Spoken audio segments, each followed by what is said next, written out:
ఆయనే ఇస్తాడు. ప్రభువుని నమ్ముకో విశ్వాసంతో. అయ్యా నువ్వే నా దిక్కయ్యా, నేను నీ నమ్ముకుంటున్నానయ్యా, నాకు జీవనాధారం కలిగించాయని చెప్పని అనుకో. ఖచ్చితంగా నీ జీవితం మారిపోద్ది.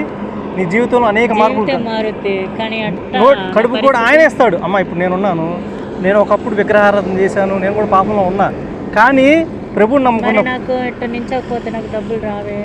ఒక్క వారం నువ్వు చర్చికి వెళ్ళు, ప్రార్థన చేయి. ఆదివారం వెళ్ళి ప్రార్థన చేసి, ప్రభువా నేను ఈ స్థితిలో ఉన్నాను, నన్ను ఈ స్థితి నుంచి మార్చు, నాకు జీవనాభివృద్ధి కలగజేయ ప్రభువా అని ఒక్క వారం ప్రార్థన చేయి. ఖచ్చితంగా నీ జీవితం మారుస్తాడు. ఇది కాదు, నీకు ఇంకా ఉన్నతమైన జీవితం ఇస్తాడు. నువ్వు అనుకో నా జీవితం అంటే నాకు ఇది కాదు, నాకు ఇంకా సర్జరీ కాలేదు, నాకు ఒక ఆశ, సర్జరీ కావాలి నాకు, నేను ఆడపిల్లల మారాలనేది నాకు అదొక ఆశ. ఇప్పుడు నాకు ప్రజెంట్ చెప్పాలంటే నాకు బాగాలేదు, నాకు బాగలేదు కూడా తీసేయాలి అంటే నేను వెళ్తా, రేపు వెళ్దామనే నాకు కూడా ఆలోచన ఉంది. మేము ఎస్సీఏ అంటే యేసు ప్రభు ఒక్కలానికి సంబంధించిన కాదమ్మా, అందరికీ దేవుడు. ఇప్పుడు మీరు హిజ్రా తప్పుగా అనుకోవద్దు. హిజ్రాలో కూడా పాస్టర్లు ఉన్నారు. ఒక ఉంది పాస్టర్, హిజ్రా పాస్టర్ మీకు తెలుసు అనుకుంటా. ఆ పాస్టర్ దేవుడు మరి ఆమె ఎట్ట మార్చాడు.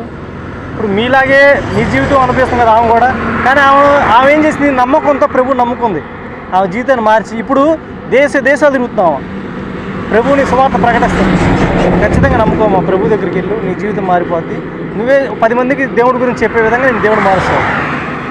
సరేనమ్మా. Praise the lord. ప్రభు పేరిట అందరికీ వందనాలు. నా పేరు గాబ్రియేలు. నేను క్రీస్తు సువార్త చేస్తూ ఉంటాను. ప్రభువుని గురించి తెలియని వాళ్ళకి తెలియజెప్తూ ఉంటాను. క్రీస్తు సువార్తని నేను ప్రకటిస్తూ ఉంటాను. ఈరోజు నేను ఒక చిన్న ఇన్సిడెంట్ గమనించానండి. సువార్తలో ఏంటంటే, ఒక హిజ్రా రోడ్డు మీద ఉంటే నేను దేవుని పత్రాన్ని ఇచ్చాను. దేవుని పత్రం ఇచ్చి దేవుని సువార్తను చెప్పాను. ఇక్కడ విషయం ఏంటంటే, దేవుని పత్రం ఇస్తున్నప్పుడు ఆమె ఒక మాట అంది. ఏముందంటే, నేను పాపాత్మురాలని, నేను ఈ పత్రం పట్టుకోకూడదు అని చెప్పాను అంది. ఇప్పుడు ఈ లోకంలో పుణ్యాత్ములు ఎవరు లేరు, అందరూ పాపులే. ఏదో ఒక విధంగా కానీ అందరూ పాపం అయితే చేసి ఉన్నారు, నీతిమంతులు ఒక్కరు లేరని చెప్పి ప్రభువే సాక్ష్యం ఇస్తున్నారు. కాబట్టి ఆమెకి నేను చెప్పాను, ధైర్యం చెప్పాను. ఏంటంటే, ప్రభువుని నమ్ముకోమా, నువ్వు పాపాత్మురాలు అని చెప్పి నువ్వు అంటున్నావు. కానీ ప్రభు ఏమంటున్నాడంటే, నువ్వు నా అమూల్యమైన బిడ్డవి, నా దరి చేరాలి, నా రక్తంలో కడగబడాలి, పరిశుద్ధుడిగా నువ్వు మారాలి అని చెప్పని ప్రభు చెప్తున్నాడని చెప్పి నేను సువార్తని ఆమెకు చెప్పడం జరిగింది. ఆమె కూడా ఖచ్చితంగా నేను దేవుని నమ్ముకుంటాను, దేవుని మార్గంలోకి నడుస్తానని చెప్పని చెప్పింది.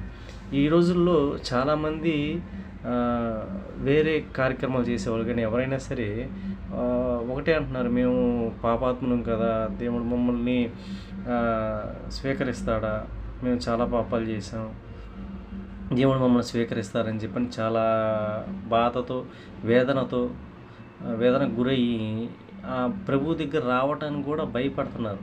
ప్రభు మమ్మల్ని అంగీకరించడానికి. కానీ ఖచ్చితంగా అంగీకరిస్తాడు. ఎందుకంటే పాపం ఒప్పుకొని నువ్వు పాపక్షమాపణ నిమిత్తం ప్రభువుని నమ్ముకుంటున్నావు కాబట్టి ఖచ్చితంగా ఆయన మనల్ని క్షమిస్తాడు. మన కోసమే వచ్చాడు ఆయన. పుణ్యాత్ముల కొరకు కాక, నీతిమంతుల కొరకు కాక, పాపాత్ముల కొరకే వచ్చాడు.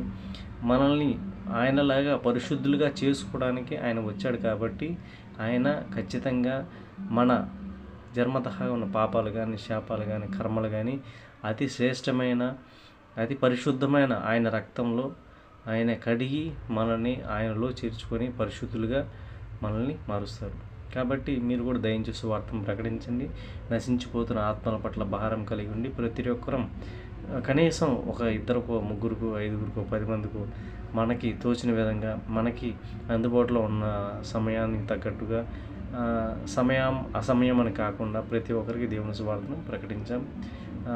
ఎంతోమంది నశించిపోతున్నారండి. వాళ్ళందరినీ వెతికి ప్రభువు దగ్గరికి నడిపించే విధంగా మనందరం దేవుని మార్గాన్ని 10 మందికి చూపుదాము. 10 మంది ఇంకా 10 మందికి చూపే విధంగా మనం 10 మందికి మార్గదర్శకంగా ఉండి ప్రభు మార్గంలోకి అందరినీ నడిపిద్దాం. దేవునికి మహిమ కలుగును గాక. ఆమేన్.